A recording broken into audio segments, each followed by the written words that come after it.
আসসালামু আলাইকুম বন্ধুরা, আশা করি সবাই ভালো আছেন। আজকের ভিডিওটি নিঃসন্দেহে অত্যন্ত গুরুত্বপূর্ণ, কারণ বিশ্ব রাজনীতির দাবার বোর্ডে এমন এক চাল দেওয়া হয়েছে যা শুধু ইউক্রেন নয়, গোটা ইউরোপীয় ইউনিয়নের স্থিতিশীলতাকেই নাড়িয়ে দিতে পারে। দীর্ঘ 1 বছর ধরে নানা গোপন আলোচনা, কূটনৈতিক তৎপরতা আর রাজনৈতিক চাপের পর অবশেষে যুক্তরাষ্ট্র আনুষ্ঠানিকভাবে ঘোষণা দিয়েছে তারা ইউক্রেনকে দেবে 50টি Tomahawk long range cruise missile. এটা শুধু একটি সামরিক সিদ্ধান্ত নয়, বরং এক কৌশলগত বার্তা মস্কোর উদ্দেশ্যে, বেজিংয়ের উদ্দেশ্যে এবং মধ্যপ্রাচ্যের দিকেও। ইউরোপীয় ইউনিয়ন এই সিদ্ধান্তকে স্বাগত জানিয়েছে, কিন্তু রাশিয়া তার প্রতিক্রিয়ায় যেন আগুন হয়ে উঠেছে। ক্রেমলিন থেকে সরাসরি সতর্কবার্তা এসেছে, এই পদক্ষেপের পরিণতি হবে অত্যন্ত ভয়াবহ। রাশিয়ার মতে এই সিদ্ধান্ত কেবল ইউক্রেনের জন্য নয়, বরং রাশিয়ার আঞ্চলিক নিরাপত্তার প্রতি সরাসরি চ্যালেঞ্জ। রাশিয়ার নিরাপত্তা উপদেষ্টা দিমিত্রি পেসকভ স্পষ্ট জানিয়েছেন, যুক্তরাষ্ট্রের হাতে বর্তমানে প্রায় 4150টি টমাহক মিসাইল রয়েছে, আর সেখান থেকে 50টি ইউক্রেনকে দেওয়া হবে। দেখতে সংখ্যায় ছোট মনে হলেও আশঙ্কা এখানেই, এই ক্ষেপণাস্ত্রগুলো কেবল সাধারণ ওয়ারহেড নয়, এগুলোর কিছুতে পারমাণবিক ওয়ারহেড বসানো সম্ভব, এবং সেটাই রাশিয়ার সবচেয়ে বড় ভয়। তিনি আরও বলেছেন, এই ক্ষেপণাস্ত্রগুলো সাধারণ নাকি পারমাণবিক ওয়ারহেড যুক্ত তা নির্ণয় করা প্রায় অসম্ভব। একই ধরনের ঘটনা ঘটেছিল জাপানের ক্ষেত্রেও। জাপান যুক্তরাষ্ট্র থেকে 400টি টমাহক মিসাইল কিনেছিল। প্রথমে সবাই ভেবেছিল এগুলো সাধারণ ভার্সন, কিন্তু পরে জানা যায় সেগুলোর কিছু পারমাণবিক ক্ষমতা সম্পন্ন। তখন চীন তীব্র প্রতিবাদ জানিয়ে বলেছিল, এই অস্ত্র সরবরাহ এশিয়ায় ভয়াবহ ভারসাম্যহীনতা তৈরি করবে। এখন প্রশ্ন হলো, যুক্তরাষ্ট্র যে 50টি টমাহক ইউক্রেনকে দিতে যাচ্ছে, এর মধ্যে কিছু কি পারমাণবিক ওয়ারহেড যুক্ত? এই প্রশ্ন এখন গোটা বিশ্বের রাজনৈতিক মহলে অস্থিরতা ছড়িয়ে দিয়েছে। পরিস্থিতি এতটাই জটিল হয়ে উঠেছে যে দীর্ঘদিনের শত্রুতা ভুলে ভ্লাদিমির পুতিন এবং ডোনাল্ড ট্রাম্প টেলিফোনে কথা বলেছেন। দুই পরাশক্তির এই দুই নেতা ফোন আলাপে পরমাণু অস্ত্র, ইউক্রেন যুদ্ধ এবং ইউরোপের নিরাপত্তা নিয়ে আলোচনা করেছেন। পুতিন অভিযোগ করেছেন, যুক্তরাষ্ট্র ইউক্রেনকে ধীরে ধীরে পরমাণু শক্তিধর রাষ্ট্র হিসেবে সাজিয়ে তুলছে, যা রাশিয়ার অস্তিত্বের জন্য হুমকি। এবং তিনি সতর্ক করেছেন, যদি ইউক্রেনকে এই টমাহক মিসাইল সরবরাহ করা হয়, রাশিয়া বাধ্য হবে তার পারমাণবিক ক্ষমতা প্রদর্শন করতে। কিন্তু এখানেই শেষ নয়, রাশিয়া আরও এক ধাপ এগিয়ে হুমকি দিয়েছে, যুক্তরাষ্ট্রের সঙ্গে আঞ্চলিকভাবে যে সকল পক্ষের যুদ্ধ চলছে তাদের কাছেও রাশিয়া পারমাণবিক অস্ত্র বা তার প্রযুক্তি সরবরাহ করতে পারে। এই সংকট এতটাই গভীর যে আগামী 2 সপ্তাহের মধ্যেই মস্কোতে সরাসরি দ্বিতীয় দফার বৈঠক হতে চলেছে পুতিন ও ট্রাম্পের মধ্যে। এবার ট্রাম্প নিজেই রাশিয়া সফরে যাবেন, যা গত কয়েক বছরের মধ্যে সবচেয়ে বড় কূটনৈতিক নাটকীয়তা হতে পারে।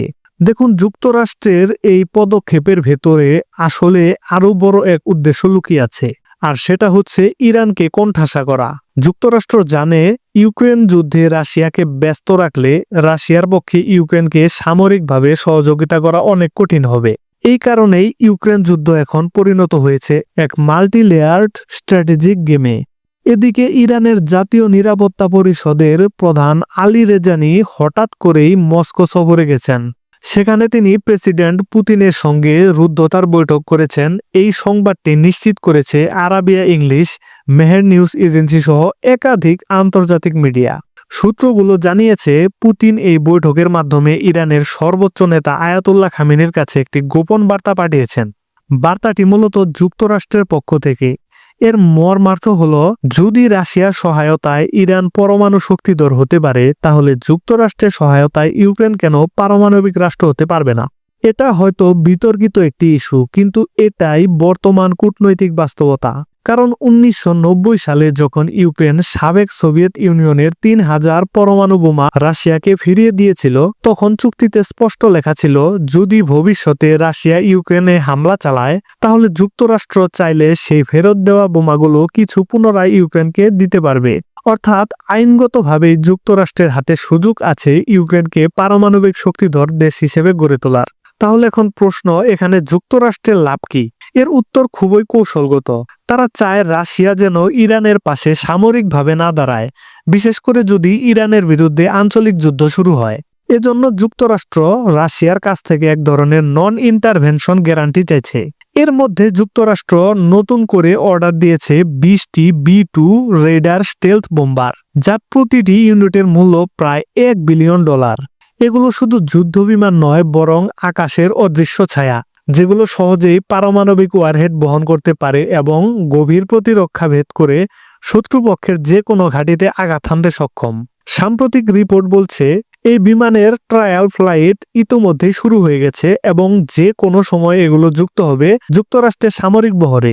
যদি ইরানের বিরুদ্ধে সামরিক অভিযান শুরু হয়, তাহলে এই B2 রেডারই হবে প্রথম আঘাতের অস্ত্র। সব মিলিয়ে যুক্তরাষ্ট্র এখন একাধিক ফ্রন্টে চাপ সৃষ্টি করছে। একদিকে ইউক্রেনের মাধ্যমে রাশিয়াকে ব্যস্ত রাখছে, অন্যদিকে রাশিয়ার মাধ্যমে ইরানকে ঘিরে ফেলছে, আর তৃতীয় দিকে নিজের সামরিক প্রস্তুতি বহুগুণ বাড়াচ্ছে। অন্যদিকে রাশিয়াও আগের তুলনায় আগ্রাসী অবস্থান কিছুটা কমিয়েছে। ইঙ্গিত পাওয়া যাচ্ছে তারা হয়তো আবারও নিজেদের স্বার্থে ইরানের উপর চাপ প্রয়োগ করবে, যেমনটা আগে করেছিল আলাস্কা বৈঠকের পর। এখন প্রশ্ন, এইবার কি রাশিয়া আবারও ইরানের সাথে বিশ্বাসঘাতকতা করবে, নাকি নিজের অবস্থানে অনড় থাকবে? সব প্রশ্নের উত্তর লুকিয়ে আছে সেই গোপন বার্তায়, যা পুতিনের মাধ্যমে পৌঁছে গেছে আয়াতুল্লাহ আলী খামেনির হাতে। এই বার্তা প্রকাশ পেলে বিশ্ব রাজনীতির নতুন অধ্যায় শুরু হয়ে যাবে। তো বন্ধুরা, অত্যন্ত গুরুত্বপূর্ণ এই ইস্যুটিকে কেন্দ্র করে আপনি ব্যক্তিগতভাবে কি মনে করছেন তা অবশ্যই কমেন্ট বক্সে লিখে জানাবেন। আজকের ভিডিও এখানেই শেষ করছি। পরবর্তী ভিডিওতে নতুন কোনো আন্তর্জাতিক ইস্যু নিয়ে বিশ্লেষণ করব ইনশাল্লাহ। সে পর্যন্ত সবাই ভালো থাকুন, সুস্থ থাকুন এবং আমাদের প্রিয় মাতৃভূমি বাংলাদেশকে ভালোবাসুন। আল্লাহ হাফেজ।